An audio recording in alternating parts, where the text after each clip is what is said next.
Bienvenidos, iniciamos esta semana de Sana que Sana, nuevamente nuestros programas en directo, después de esa experiencia maravillosa de estar acompañando de cerquita la visita del Papa Francisco a nuestro país. Y otra vez pasamos ahora de modo Papa a modo Sana que Sana, como debe ser. Estamos hablando de salud, estamos hablando de prevención, de detección temprana, de tratamientos a tiempo, de diagnóstico temprano.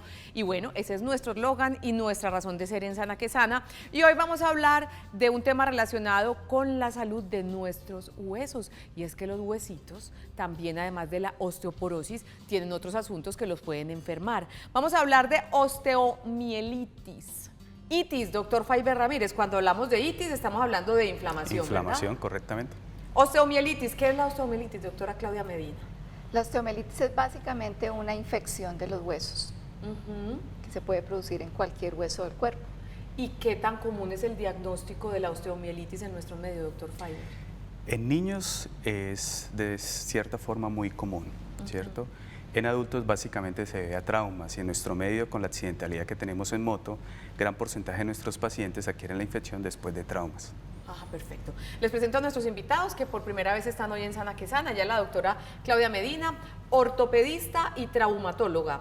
La traumatología es una especialización de la ortopedia, doctora Claudia. Se hacen las dos cosas durante el entrenamiento. Se hace ortopedia, que es básicamente lo que se encarga de las cirugías electivas de los diferentes huesos y articulaciones del cuerpo, y la traumatología, que tiene que ver específicamente con las fracturas y con las lesiones traumáticas de huesos y articulaciones. Perfecto, y el doctor Faiber Ramírez es infectólogo. A ver, y entonces, ¿cómo es el recorrido de un médico para llegar a ser infectólogo?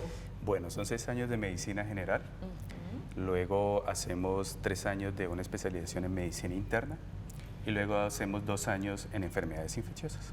Enfermedades infecciosas, eso es ser infectólogo, y la osteomielitis hace parte de esa baraja de enfermedades infecciosas. Sí, incluso yo creo que con la experiencia que tiene uno en el ámbito hospitalario, por lo menos calcula uno que más o menos representan un 25% del tipo de infecciones que uno ve, infecciones en hueso.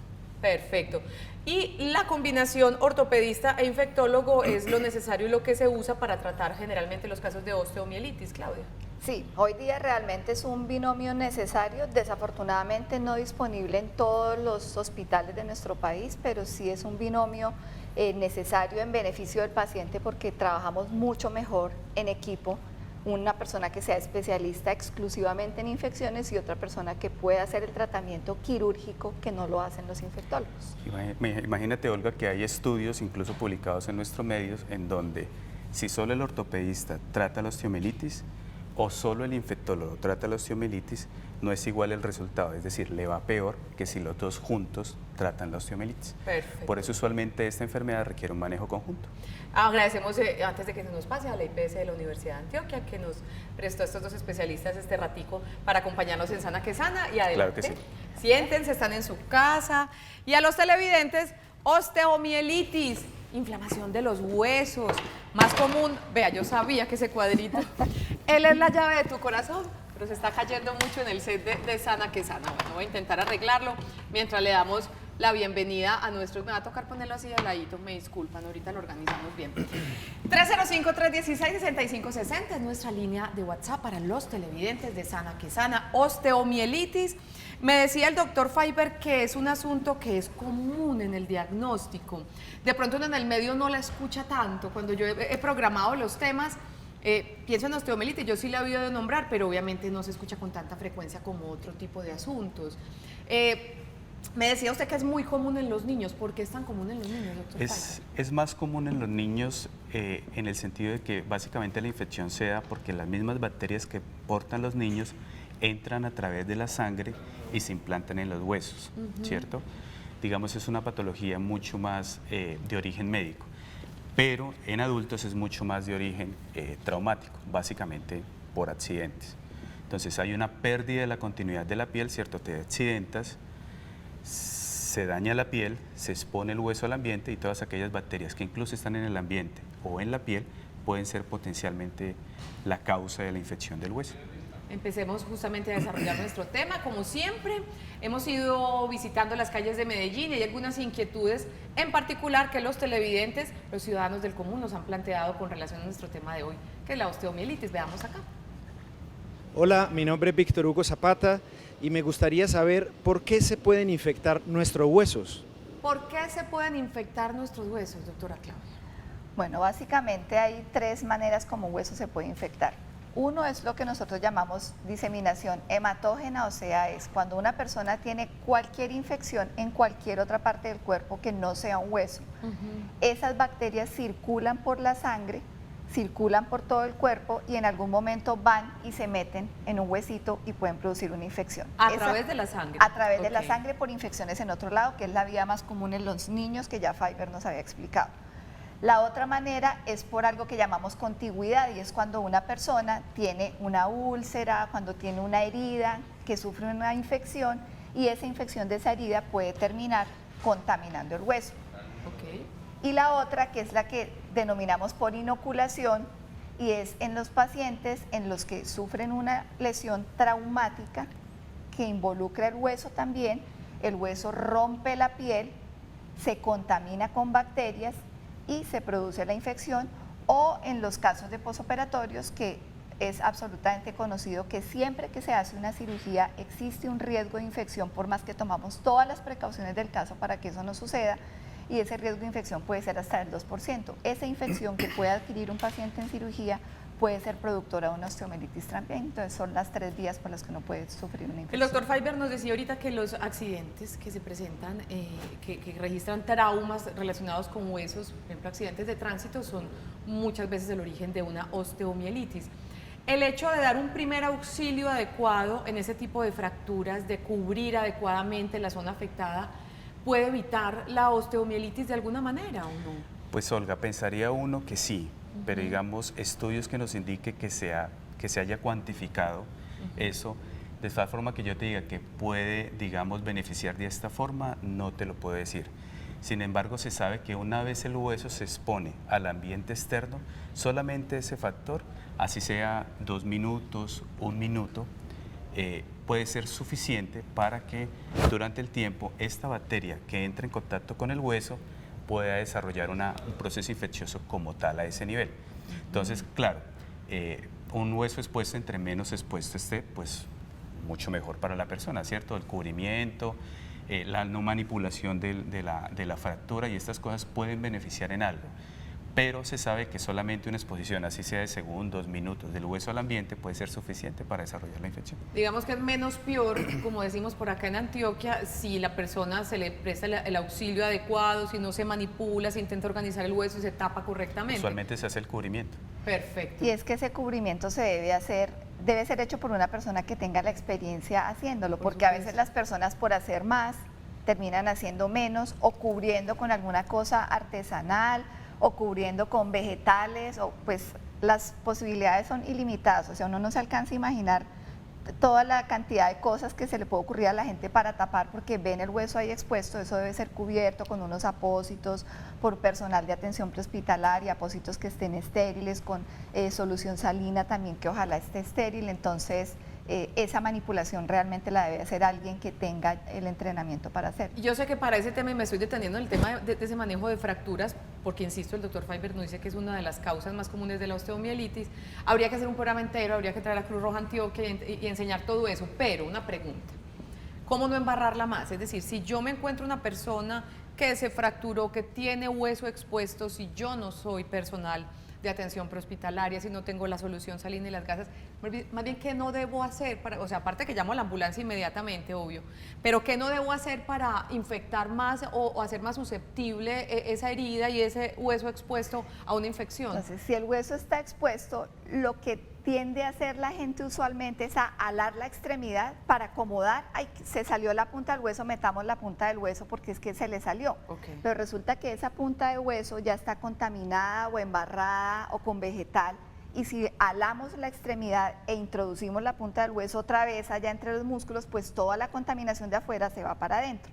Entonces, por eso es tan importante no manipular la extremidad de la persona que tenga la fractura, porque eso puede introducir más todo el contaminante que tiene el hueso por fuera. ¿Lo puedo cubrir con algo? Si tengo una chaqueta, si tengo algo, la mano, que uno normalmente tiene algo, pues de alguna manera, ¿lo cubro o lo dejo No. quietecito? Hay que dejarlo quieto porque Ok. lo que tú uses que no esté estéril para cubrir está contaminando más, está produciendo más posibilidades de infección. Perfecto. Sigamos respondiendo a las inquietudes de nuestros televidentes. Hoy con nuestros dos especialistas hablando sobre osteomielitis. Hola, mi nombre es Gabriel y quiero saber si las escaras producen osteomielitis.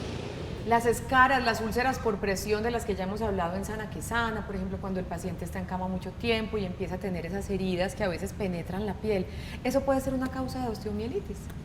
Sí, muy frecuente. Pienso que después de las fracturas por trauma, las fracturas que se exponen al ambiente, yo creo que lo que uno ve en el ambiente hospitalario, digamos en segundo puesto de causa osteomielitis, son las escaras. Sabemos que todas esas trombosis que dejan a muchos de nuestros ancianos en sillas de ruedas o postrados ocasionan que en el sitio donde hay presión se forme o se dañe la piel y se exponga el hueso al ambiente. Entonces fíjate que es como el mismo mecanismo del que se fractura, pero aquí sencillamente no hay un trauma, sino simplemente se pierde la continuidad de la piel por la presión y finalmente el hueso queda expuesto al ambiente. Entonces allí se forma, digamos, el proceso, inicia el proceso infeccioso de la osteomielitis y es muy frecuente la osteomielitis asociada a estas escaras. Obviamente también depende de qué tan avanzado o tan profunda esté la escara, digamos, en general. Pero una vez el hueso se expone, la probabilidad de osteomielitis es muy, muy alta. Como les decía ahorita, Claudia, nosotros hicimos un programa súper bonito sobre manejo de escaras, de paciente en cama en términos generales. ¿Qué recomendación, de pronto retomando un poquito, no recuerdo si tratamos ese tema en particular en esa oportunidad, cuando una escara, hay niveles de escaras, eso lo aprendimos, como lo decía el doctor Faber, llega a ese punto, que es el punto más complicado, justamente cuando el hueso está expuesto, ¿qué recomendaciones se le da al cuidador para evitar una infección del hueso, una osteomielitis, cuando esa escara está ya en ese nivel? Lo que pasa es Difícil. que cuando ya está en ese nivel, o sea, el mejor que no llegue hasta tratamiento de allá. una escara es la prevención, que no lleguen hasta allá con todas las recomendaciones que se le da a la familia, estar movilizando al paciente, no dejarle en la misma posición muchas horas. Pero en el punto en el que ya la piel se ha deteriorado tanto que ya el hueso se expone, el hueso no es una estructura que esté hecha para estar expuesta. Entonces, Así esté selladito, no está hecho para estar expuesto. así esté selladito y no tenga todavía ninguna erosión, Orificio. nada, él no está hecho para estar expuesto, entonces se asume que está contaminado porque él no tiene por qué estar ahí expuesto. Lo que hacemos normalmente es que hospitalizamos los pacientes, hacemos el binomio infectología-ortopedia, llevamos el paciente a cirugía, tomamos muestras de ese hueso que consideramos que ya está contaminado, las enviamos al laboratorio, el laboratorio hace un proceso con esas muestras y nos dice el nombre de la bacteria que está produciendo la infección en esa escara y por ende en ese hueso, e infectología nos apoya haciendo el tratamiento antibiótico. Ya una vez esté el paciente con el tratamiento, con la infección controlada, pues lo que hacemos normalmente es hacer un plan de manejo domiciliario, porque como los tratamientos son tan largos, son de varias semanas, el paciente no se debe dejar hospitalizado todo el tiempo por el riesgo de que adquiera infecciones del hospital y se hace el tratamiento domiciliario con el antibiótico y con las curaciones que se requieran para tratar de seguir controlando la infección. Y cuando necesitamos apoyo de cirugía plástica, por ejemplo, para hacer cobertura de esas heridas, porque hay heridas que no van a cerrar con curación, pues nos apoyamos en los servicios de cirugía plástica y en los servicios de fisiatría para tratar de que el paciente esté en las mejores condiciones posibles para que no se vuelva a escarar, y los servicios de nutrición para evaluar que el paciente esté bien nutrido, porque un paciente que no esté bien nutrido tampoco va a tener un tratamiento efectivo. Podemos hacerle 1000 cirugías, podemos ponerle todo el antibiótico del mundo, pero si el paciente, su condición nutricional no es adecuada, no se va a mejorar.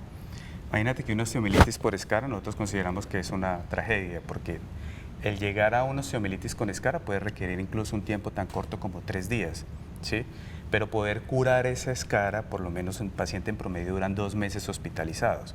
Entonces, la cantidad de recursos que se invierten en estas personas para lograr que se curen esas escaras y finalmente se les cierre el defecto, o sea, la piel que expone el hueso, ¿cierto? Por una medida tan básica como se anotaba en el programa del cuidado de úlceras, es el cambio de posición por lo menos cada 2 horas. Es movilizarlos constantemente. Ese es un tema que deberíamos volver a tocar muy seguido porque sé que es supremamente importante. Bueno, tenemos imagencitas porque también nos gusta en Sana que Sana ser como muy pedagogos con los temas para explicar qué es la osteomielitis. Las ponemos, Brian, para que nuestros médicos, si consideras que debes pararte para hacer alguna explicación, todo se nos está cayendo hoy, pero bueno, esto es la osteomielitis, Bueno, doctora entonces, Claudia. esto es básicamente un hueso, esto es un fémur distal, o sea, esta parte del cuerpo. Esta imagen roja muestra las arterias que están llegando a esta parte del hueso y esta imagen verde representa lo que implica tener una osteomielitis. Eso es lo que llamamos pus. Lo que llamamos normalmente. pus o materia Ok, o perfecto. ostema. Glóbulos blancos. No, glóbulos no. blancos son un componente de la sangre que es una cosa diferente. Entonces eso viene siendo los leucocitos. Las defensas. Las defensas. Defensas en los huesitos. Ok. Entonces, esto verde que vemos acá es la pus o la infección que se produce en los huesos, que puede estar localizado en la parte periférica del hueso, o sea, en la parte externa del hueso, o puede localizarse más hacia adentro en el hueso y puede inclusive invadir toda la superficie del hueso, todo el contenido del hueso, dependiendo del tipo de osteomielitis que tenga el paciente. Perfecto. Mostremos las otras imagencitas de una vez, Brian, para hacer este Teníamos bloquecito. otra que es algo similar, que es para mostrar el proceso de infección dentro del hueso. Básicamente lo que termina siendo la osteomielitis y la bacteria que está produciendo esa infección es como comerse el hueso, va comiéndose ese hueso. Como decía que Israel, sale, el comején del como hueso. decía mi amigo Israel por acá, el comején del hueso. Ajá. Eso es básicamente lo que termina pasando con el hueso. Perfecto. Si se coge rapidito, se evita la pérdida del hueso, se podría evitar. El hueso que esté ya contaminado por infección hay que retirarlo. No hay forma pues de preservarlo si ya está contaminado por infección. Lo que hacemos es retirar todo ese hueso en cirugía hasta que uno ve que los bordes son de hueso sano y apoyarse con el servicio de infectología. Lo que termina pasando muchas veces es que por más que retiremos, si queda algún pedazo así sea muy pequeñito, todavía con La signos de bacteria. infección o con la bacteria, la infección puede volver a aparecer. Perfecto, no sé si tenemos más imágenes, Brian, para... Nos cogimos esas dos. Esas dos imagencitas, perfecto, supremamente gráficas.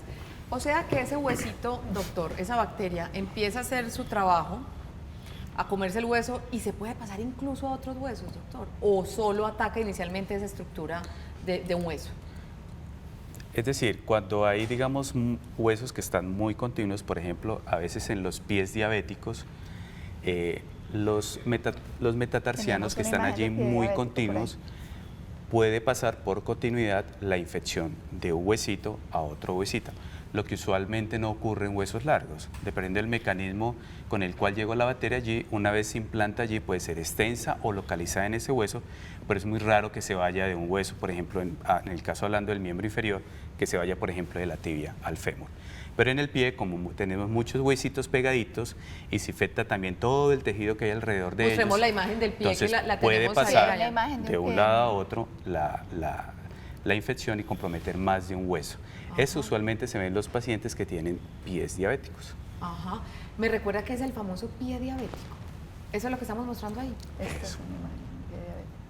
Eso es un pie diabético. Sí, usualmente el pie diabético, digamos la causa por la cual en esos pacientes con diabetes se le infecta de manera muy frecuente el pie, es porque los pacientes pierden la sensibilidad en diabetes no controladas que duraron mucho tiempo sin un tratamiento adecuado, pierde esa sensibilidad de poder sentir, llamémoslo así, en el pie y finalmente ocurre como el de las escaras. Ellos no se dan cuenta que están presionando en un solo sitio y se va erosionando la piel hasta que el hueso queda expuesto al ambiente y ahí comienza el proceso infeccioso del hueso. Y hay otro agravante para el diabético y es que pierde la sensibilidad, que es lo que ya explicó Fiber, y pierden la circulación de los vasos más pequeñitos que van para el pie, esos vasitos se van dañando. Entonces se vuelve muy ineficiente la llegada de sangre para cicatrizar una herida, por ejemplo, porque uno necesita tener buena circulación para cicatrización, y se vuelve muy ineficiente también la llegada del antibiótico cuando se pone el antibiótico por la vena, porque no hay suficiente tubería que lleve todo el antibiótico hasta la punta de los dedos del pie, entonces se torna también muy Complicado. difícil poderlo manejar porque no hay manera eficiente de llevar antibiótico hasta allá y O de sea, que haya que irrigación. los diabéticos deben ser especialmente cuidadosos con sus extremidades inferiores. Y justamente controlarse por muy eso. bien Si tienes una azúcar. diabetes bien controlada desde el inicio, no vas a tener esos problemas. Y a propósito de diabetes, ¿qué otras enfermedades de base me pueden hacer más propenso a sufrir de osteomielitis, si es que las hay? Los pacientes con insuficiencias renales, los pacientes que crónicamente consumen corticoides, los pacientes farmacodependientes que utilizan medicamentos inyectados que utilizan drogas inyectadas por sus venas, esa contaminación puede producir bacterias que puede terminar produciéndoles una osteomielitis. O sea, todas las enfermedades que disminuyan las defensas o que tengan, los pacientes que tengan mala circulación, por ejemplo, que tengan trastornos vasculares en las extremidades, también tienen más predisposición a tener una osteomielitis. Puedes desarrollar una osteomielitis en un procedimiento tan sencillo como una extracción dental. Wow. Entonces te sacan el diente y entra la bacteria y puede sembrarse en cualquier parte de tu cuerpo y de ahí ocasionar osteomielitis. Muchas veces no hay trauma, no hay escaras y no hay factor predisponente y nos quedamos sin saber como cuál fue la El etiología o detonante. el primer paso para la osteomielitis. Pero puede ser tan sencillo como no tengas una adecuada higiene dental, te cepillas, hay gingivitis, sangras y ahí puede entrar la bacteria y sembrarse en un hueso. Ok. Tenemos inquietudes en nuestra línea de WhatsApp, que le recordamos es el 305-316-6560. Buenos días, desearía saber qué síntomas presenta la osteomielitis y si puede dar en cualquier hueso del cuerpo. Un abrazo a nuestro televidente y sigue nuestra línea abierta para las inquietudes de quienes quieran hoy interactuar con nuestros invitados de la IPS de la Universidad de Antioquia. Síntomas de la osteomielitis, siempre da síntomas, sí, porque uno se imagina que eso debe doler muchísimo, qué sé yo. ¿Es siempre sintomática la osteomielitis? Normalmente sí.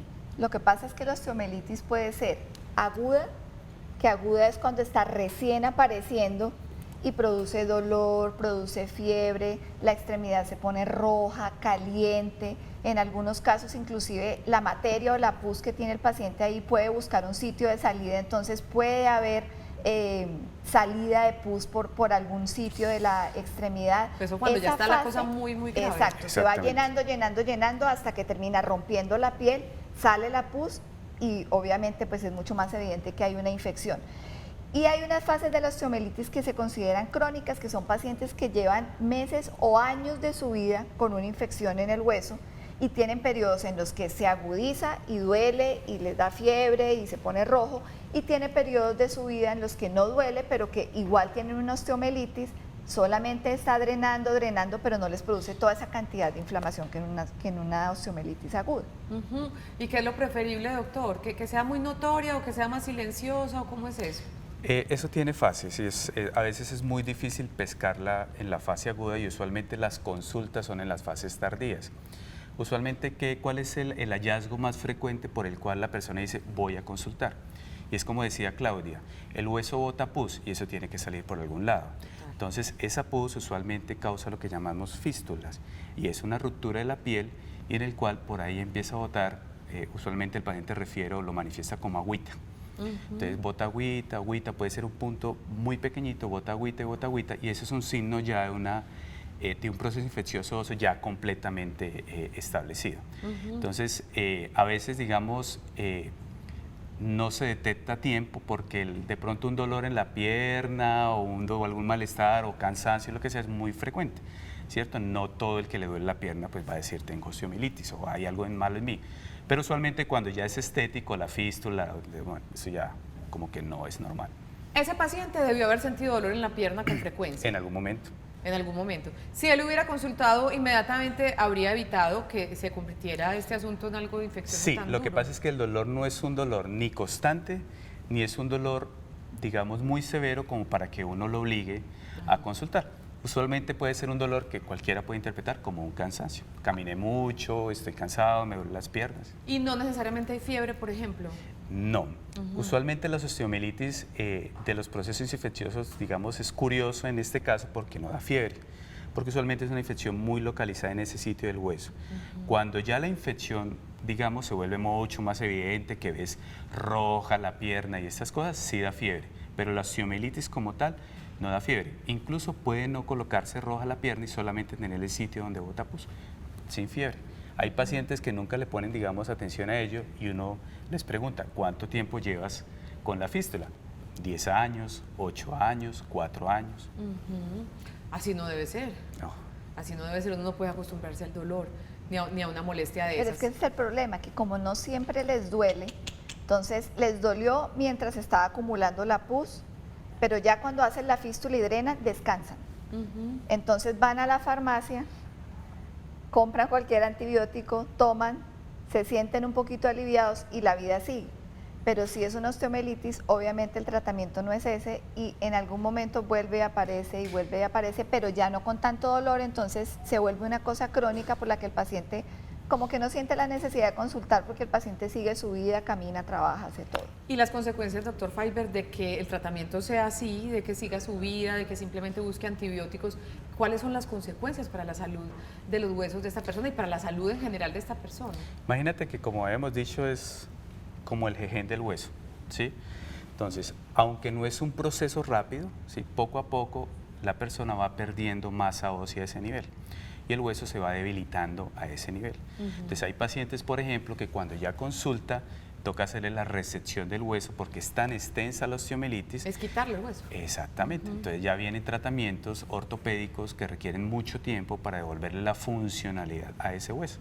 Entonces, digamos, un proceso infeccioso más avanzado, lo que ocasiona es como una intervención quirúrgica mucho más radical o más agresiva que una infección de hueso localizada. Entonces hay pacientes que pueden durar 4, 5, 8 años con osteomielitis, pero cuando uno ya va a ver es bastante extensa, el tratamiento antibiótico solo o de limpieza del hueso no es suficiente, entonces ahí es cuando los doctores de ortopedia deciden hacer resecciones completas del hueso. Amputaciones. Y hay, No necesariamente, pedacitos. porque hay algunas técnicas de cirugía reconstructiva que nos permiten no tomar esa decisión tan radical, tan rápido. Es una de las opciones de tratamiento porque sí es una opción de tratamiento para una osteomielitis que esté muy avanzado, no controlada, hacer una amputación, pero antes que eso pues tenemos una cantidad de técnicas de reconstrucción que se le pueden ofrecer al paciente. Y lo que nos preguntabas ahora de qué pasa cuando no consultan, ahí hay otra dificultad muy grande y es que en nuestro país a las personas les venden antibióticos sin problema en cualquier farmacia. La gente normalmente va a la farmacia, mire que me salió esto y el farmacéutico le vende 20 tabletas del antibiótico que se les ocurra. ¿Qué es lo que pasa? Como ese tratamiento no es suficiente para combatir esa infección, se vuelve como un pañito de agua tibia. Entonces el paciente se puede sentir un poquito mejor con lo que se tomó, pero como no es un tratamiento completo, la bacteria que tiene se va volviendo inteligente y va aprendiendo a defenderse de ese Hacerle antibiótico. el quite a ese antibiótico. Entonces, como recibió una dosis que es muy bajita, la bacteria conoció el antibiótico y empieza a crear mecanismos para defenderse de ese antibiótico. Entonces, cada vez que una persona utiliza antibióticos autoformulados, va volviendo más poderosas sus bacterias contra ese antibiótico. Y cuando finalmente, después de muchos años o de muchos meses, deciden consultarse, hacer el proceso que hablábamos, de llevarlos a cirugía, tomar las muestras, mandar al laboratorio, y te dicen, es tal bacteria la que está produciendo ese antibiótico, pero esa bacteria es resistente a esto, porque el mismo paciente ha ido generando que la bacteria se vuelva poderosa y ya no le sirva cualquier antibiótico y eso nos dificulta mucho el control de la infección. La automedicación aquella, ¿no? Imagínate que a veces es muy complicado la autoformulación de antibióticos o la recomendación del señor que atiende en la farmacia de tomar X antibiótico, porque esos pacientes, aparte del problema de resistencia que nos comentaba Claudia, que la bacteria se va volviendo más resistente a las cosas, cuando el paciente se hospitaliza y se va a operar, ¿sí? Cuando ha tomado antibióticos resistentes es muy difícil encontrar las bacterias y los cultivos salen negativos y ya no sabemos qué darles. Ahí está, otro tema que algún día tratamos ya en Sana que Sana, el manejo de los antibióticos y la automedicación, supremamente delicado, sin fórmula médica, sin ser recetado por su especialista, nada ahí. Vamos a nuestra primera pausa para comerciales. Hoy en Sana que Sana estamos aprendiendo juntos sobre la osteomielitis. Nuestra línea de WhatsApp está abierta para sus inquietudes y sus aportes. Ya regresamos a Sana que Sana.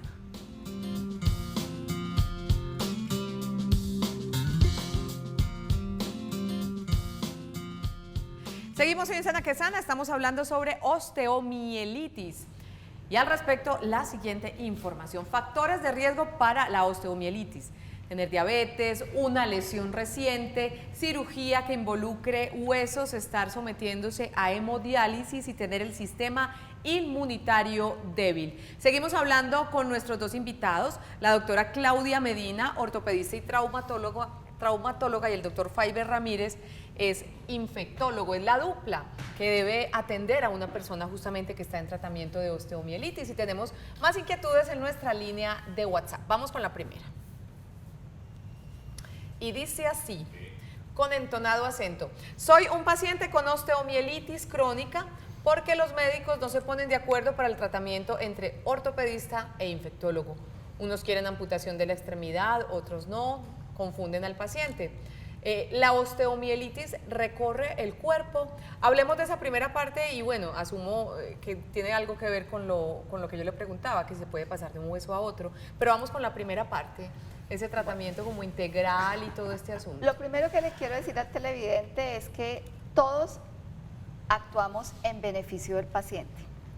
Probablemente muchas veces en ese afán de hacer lo mejor por el paciente, termina uno confundiéndolo porque cada especialidad, digamos que maneja unas prioridades y maneja una información.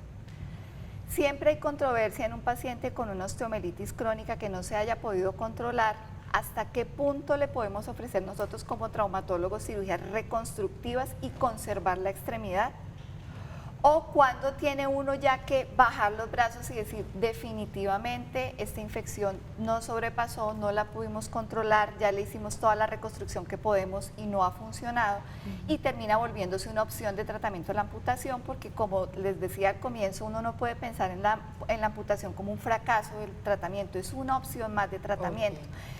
Y vemos casos muy a menudo de pacientes que han durado años en tratamientos eficientes para osteomielitis por la cantidad de recursos que se han invertido, que no se han mejorado, que finalmente se les ofrece la opción de la amputación y se pueden reincorporar a su vida y pueden trabajar y pueden casi que volver a hacer una vida normal, obviamente con una prótesis. Pero como les decía, antes de uno tomar esa opción de amputación, uno busca todas las opciones de reconstrucción posibles. Lo difícil es que haya una receta que te diga cuándo parar la reconstrucción, o sea, cuándo decir uno, ya, no vamos a intentar más reconstrucciones y vamos a ofrecerle una amputación, y ahí probablemente es cuando se presentan algunas diferencias de concepto entre una especialidad y otra, o inclusive dentro de la misma especialidad. Ahora tiene la palabra la otra especialidad. Mira, no es fácil, sí. Lo que sí hay que ser muy claros es que la decisión es conjunta, ¿cierto? Esa decisión se basa en, digamos, en tres aspectos. El primero es la resistencia de la bacteria que está infectando el hueso. A veces pasa que es la primera vez que vamos a tratar la osteomielitis, pero es una bacteria que es resistente a todos los antibióticos. Entonces, como uno de los tratamientos quedó cojo, el otro tratamiento pues no es efectivo solo. Habíamos hablado al principio que siempre es en manejo conjunto. Sí. Entonces, muchas veces cuando pacientes tienen bacterias que en realidad no disponemos de antibióticos para tratarlas eficientemente, entonces, dependiendo de la extensión también de la infección, uno decide el tratamiento radical, que es la amputación, con su posterior rehabilitación, como ya dijo la doctora. El otro proceso es cuando son demasiado extensas. Entonces, cuando son demasiado extensas, el ortopedista va y interviene al paciente, limpia muy bien el hueso, damos un primer tratamiento, el paciente mejora, se va para la casa y vuelve con el tiempo. Entonces volvemos, hacemos lo mismo y vuelve con el tiempo y cada vez es mucho más extensa. Entonces cuando son infecciones recurrentes, ¿sí?, el equipo, ¿sí?, decide en conjunto si ya ese paciente se le brindó todas las opciones antibióticas disponibles y entre un segundo o tercer fracaso, el equipo decide amputar al paciente, ¿cierto? Hago énfasis en el equipo, ¿sí?, porque esto no es del uno ni del otro. Usualmente debe haber un equipo multidisciplinario en el tratamiento de las osteomielitis. Cuando existe un equipo, las cosas fluyen mucho. No hay como esa divergencia de no te amputes, no si te amputes, no solo antibióticos o solo cirugía. Perfecto. ¿Sí? Y la última parte de esa pregunta para el infectólogo también. ¿La osteomielitis puede recorrer el cuerpo? Así lo preguntó literalmente el televidente. ¿La osteomielitis puede recorrer el cuerpo? La respuesta es no o sí. ¿A qué me refiero? La osteomielitis puede recorrer el hueso que está infectado, puede comprometer. Si inicialmente era un pedacito, comprometerlo todo. Pero si hace una infección de los tejidos alrededor del hueso, pues lo que va a ocasionar es que esa bacteria parta de la infección del tejido que está al pie del hueso y se disemine a otras partes del cuerpo. Perfecto. Ahí está respondido el televidente y va a haber otra inquietud a continuación para nuestros invitados hoy en Sana que Sana. Hola, muy buenas tardes. Mi nombre es Luz Elena Bedoya. La siguiente pregunta es, ¿hay huesos de nuestro cuerpo que sean más propensos a sufrir osteomielitis? Doctora Claudia. Bueno, sí hay unos huesos que pueden ser afectados más frecuentemente, pero realmente la posibilidad de osteomielitis existe en cualquier hueso, ¿sí? Lo que pasa es que, por ejemplo, en los adultos, que ya Fiber nos hablaba al comienzo, que la mayor causa de osteomielitis en un adulto es que tenga una lesión traumática, una fractura y que por ahí haya ingresado la infección. Hay unos huesos que se fracturan más que otros, entonces por eso vemos más osteomielitis de unos huesos que de otros. Comprendo. Por ejemplo, los motociclistas, que abundan en toda Latinoamérica fracturados, habitualmente tienen fracturas abiertas de la tibia. Entonces vemos un volumen muy alto de pacientes con osteomielitis de tibia, Claro. porque es el hueso que más se fractura en un paciente motociclista, o una fractura abierta de fémur también puede producirlo. Pero en teoría cualquier hueso del cuerpo puede tener una osteomielitis. Hay unos más frecuentes porque se lesionan más y hay otros que son más frecuentes porque tienen mejor irrigación, les llega como más sangre, tienen más arterias y eso los hace un poco más propensos, y es lo que pasa, por ejemplo, en la columna lumbar, en esta parte de acá atrás, en la cintura, que esas vértebras son más propensas a sufrir infecciones, o en los niños, en algunos sitios de los huesos que tienen más cantidad de irrigación sanguínea, les llega más cantidad de sangre, pues tienen más posibilidad de contaminarse, entonces los hace un poco más propensos. Perfecto. Otra inquietud en nuestra línea de WhatsApp. Veamos. ¿Cómo saber a qué especialista debo consultar cuando tengo dolor en los huesos? Buena pregunta, doctor Fiber. Buena pregunta y muy difícil De respuesta. la pregunta de respuesta, porque lo primero que hay que saber es si el dolor viene del hueso. Te puede decir me duelen las piernas, pero no necesariamente tiene que ser el hueso, ¿cierto? Y el dolor del hueso pues, puede ser provocado por muchas cosas diferentes a infecciones, ¿cierto? Entonces, dos especialistas que pueden orientarte más hacia si es una cosa u otra es el médico ortopedista y el médico internista. El ortopedista más hacia las causas quirúrgicas y el internista más hacia las causas no quirúrgicas o médicas que llamamos. O sea, si uno tiene el síntoma, uno cree que le están doliendo los huesos, el primer paso sería un ortopedista o un internista. O un internista. Y ese te puede guiar mucho mejor. Perfecto. Claro que sí. Sigamos respondiendo las inquietudes que nuestro compañero Brian se encontró en las calles de Medellín. Aquí va esta. Hola, mi nombre es David. Después de curar la osteomielitis, ¿puede volver a dar? Bueno, yo se la pongo. Sí se puede curar. Y si se me cura, ¿me puede repetir? Sí, digamos, partamos del punto de que tenemos una osteomielitis, ¿cierto? Venimos con un tratamiento que en teoría es efectivo, pero la efectividad no es del 100% como otras infecciones, por ejemplo, una infección urinaria común. Entonces, la efectividad de este tratamiento antibiótico es alrededor del 70%. Puede ser un poquitico más o puede ser un poquitico menos. Es decir, de cada 100 pacientes que le damos el tratamiento de osteomielitis, 70 se nos curan, 30 recaen. O sea, todos se van aliviados para la casa, pero 30 van a volver. Y cuando vuelven, hacemos otra vez todos los procedimientos de intervención quirúrgica que se requieran, conocemos otra vez si se trata de la misma bacteria y damos el tratamiento antibiótico. Ese paciente tiene el chance otra vez del 70% de curarse con esta nueva terapia.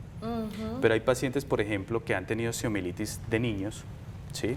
Y después de 20 o 30 años después se le empieza a activar la osteomielitis, comienza a botarle agüita el sitio por donde está llorando el hueso, ¿cierto? Y eso ocurrió, la infección primaria ocurrió hace 30 años, hace 20 años. Eso es una minoría de pacientes, un pequeño grupo de pacientes, pero para, digamos, mostrarles la dimensión de que puede ocurrir tan lejanamente como 20 o 30 años después. Y la otra dificultad ahí, Olga, es que si la osteomielitis se produjo en un paciente que tiene una enfermedad que lo predispone, probablemente le hiciste exitosamente el primer tratamiento de osteomielitis y se va aliviado para la casa, pero sigue teniendo su enfermedad que lo predispone y eso hace que las posibilidades de que reaparezca siempre estén ahí latentes como una bomba de tiempo porque tiene la enfermedad de base. Perfecto. Entonces, una persona que se ha sometido a su tratamiento y ha hecho parte de ese 70% exitoso en el tratamiento, ¿debe hacerse controles periódicos para chequear este asunto o simplemente estar como muy pendiente a los síntomas, doctor? Sí. Desafortunadamente no hay un examen que yo te diga que te indique que la osteomielitis se activó o no. Si hay exámenes para diagnosticarte la primera vez, pero no hay un examen fidedigno que yo te diga, este paciente se le activó la osteomielitis. Obviamente, todo paciente que sale de la clínica con un tratamiento de osteomielitis tiene seguimientos tanto por el ortopedista como por el infectólogo. Nosotros chequeamos algunos exámenes de sangre que nos podrían indicar que la osteomielitis está activa o no.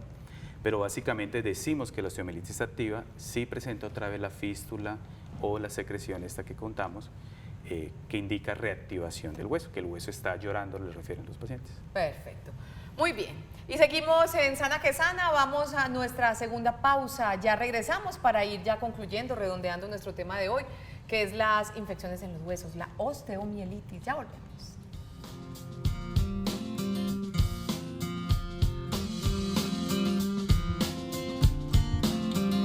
Continuamos hoy en Sana que Sana hablando sobre osteomielitis.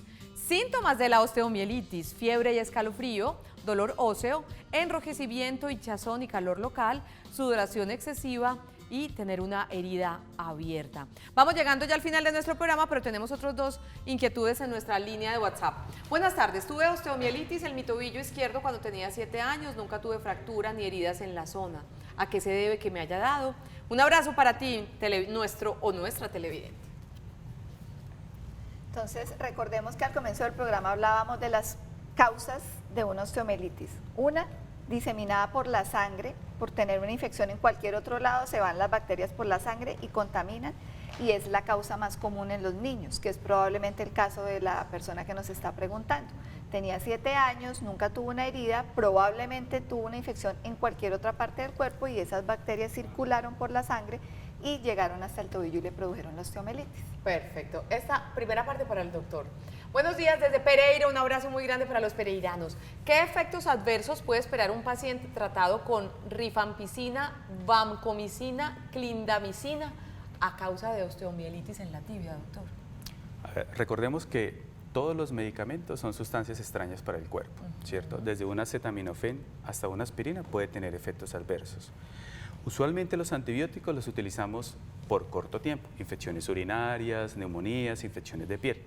Pero la osteomielitis tiene una particularidad de que debe utilizarse para lograr las mejores tasas de curación por mucho tiempo, usualmente no menor a 4 semanas. Entonces, cuando uno expone a un paciente a sustancias por mucho tiempo, empiezan a aparecer efectos adversos, usualmente en personas mayores de 50 a 65 años. Pero, por ejemplo, para responderle particularmente a esos antibióticos, la rifampicina te puede causar muchas cosas, pero entre ellas la más frecuente es la toxicidad del hígado, por ejemplo. La vancomicina te puede causar toxicidad del riñón y la clindamicina te puede causar diarrea, ¿cierto? O que en tu intestino entre una bacteria y cause una infección intestinal que se llama una infección por Clostridium difficile. Aunque son efectos adversos no frecuentes, en ciertas poblaciones mayores de edad sí se dan con más frecuencia. No frecuentes. Pues hay que retirarlo. ¿Me ayuda a traducir la pregunta, doctora, que usted ya la había entendido? Hay que retirar el material de osteosíntesis a pesar de que la osteomielitis no esté activa. Sí se debe retirar. ¿Qué es el material de osteosíntesis? El material de osteosíntesis son las platinas, los clavos, las varillas que se utilizan para fijar las fracturas. En el contexto de un paciente que tuvo una infección teniendo ese material ahí adentro y que uno ha decidido conservar el material mientras la fractura cicatriza o solda, en el momento en que la fractura solde, se debe retirar el material, así la infección no esté activa, porque tener ese material es un factor que va a predisponer que la infección siga y siga y siga. De hecho, muchas veces hay que retirar el material inclusive antes de que la fractura solde o consolide, porque si queremos controlar una infección que ha sido difícil de controlar y el paciente tiene material, a veces nos vemos en la necesidad de retirar el material sin que la fractura haya soldado. A veces es causa de recaída. Perfecto, o sea, la respuesta es sí. 2 minuticos. Mitos de la osteomielitis. ¿Es cáncer? No, no es un cáncer. Perfecto. ¿Se mejora con pañitos? No se mejora con pañitos. Definitivamente, Definitivamente no. Ya lo tenemos claro, con un tratamiento conjunto entre infectólogo y ortopedista, quienes tomarán las mejores decisiones. ¿Es contagiosa, doctor Fiber? ¿Que si puedo pasar una osteomielitis a otra persona? No. No. ¿Y es hereditaria? No es hereditario, es una pregunta muy común en la gente. ¿Y no lo es? No es hereditario. Sí, porque si estamos hablando de bacterias y de todo esto, pues obviamente es un asunto adquirido. Conclusión, doctor Fiber, de nuestro programa de hoy desde su especialidad con relación a la osteomielitis. Es una patología muy frecuente en traumas, ¿sí? Pero lo más importante es que requiere un manejo conjunto entre el servicio de infectología y ortopedia para lograr las mejores tasas de curación. El paciente debe ser atendido en centros que dispongan estas dos especialidades y se debe hacer el seguimiento adecuado por consulta externa para poder detectar de manera temprana las recaídas. Doctora Claudia. Yo no puedo perder la oportunidad de hacer cuña en dos cosas que siempre nos han inquietado mucho. Uno, no se autoformulen antibióticos porque el tratamiento se vuelve supremamente difícil cuando el paciente ha tenido ese contacto con esa cantidad de antibióticos. Y la otra cosa es llamar la atención de las personas que conducen motocicletas. La mayor parte de nuestros pacientes con osteomielitis adultos son pacientes que han tenido accidentes de tránsito en moto. Probablemente la gente no alcanza a medir la dimensión de lo que pasa cuando se cayó, se fracturó y se hizo una fractura abierta, pero ya pudieron ver todo lo que puede desencadenar el hecho de haber cometido una imprudencia en su motocicleta, el hecho de tener una fractura abierta. No es solo ir y que me pusieron la varilla y ya la saqué fácil y la saqué barata. O sea, todo lo que trae eso requiere realmente que haya un poquito más de conciencia de la gente respecto de la accidentalidad de las motocicletas porque son nuestros principales pacientes. A manejar con cuidado, motociclistas, prudencia en las vías. Terminamos Sana que Sana, a la doctora Claudia, al doctor Fiber, a la IPS de la Universidad de Antioquia, muchísimas gracias por regalarnos este ratico. Aprendimos bastante, esperamos volverlos a tener. Gracias por la invitación. Espera y verá que los volveremos a inventar, si Dios quiere. Nosotros Gracias. nos despedimos por hoy. Tenemos 2 productos Televid en el mes de septiembre. Ahí están viendo un lienzo con la imagen de Jesús, con esa frase, Él es la llave de tu corazón. Justamente es como un cuadrito para colgar en la pared y colgar las llaves para que no se convierta en un dolor de cabeza encontrar las llaves de la casa o del carro, lo que usted necesite. Y tenemos estos 2 libros también a propósito del mes del amor y la amistad, El anillo es para siempre del padre Ángel Espinosa y El perdón del padre Juan Jaime Escobar, que ustedes pueden solicitar al 322-9050 opción 1. Nos despedimos y mañana vamos a cambiar de parte del cuerpo para tratar en Sana que Sana. De huesos pasamos a piel, que está muy cerquita de los huesos. Vamos a hablar de psoriasis y dermatitis seborreica, 2 asuntos bastante molestos que son prevenibles y obviamente tratables. La salud de la piel mañana en Sana que Sana. De nuevo, muchas gracias y a ustedes feliz resto de miércoles. Hasta mañana. Chao.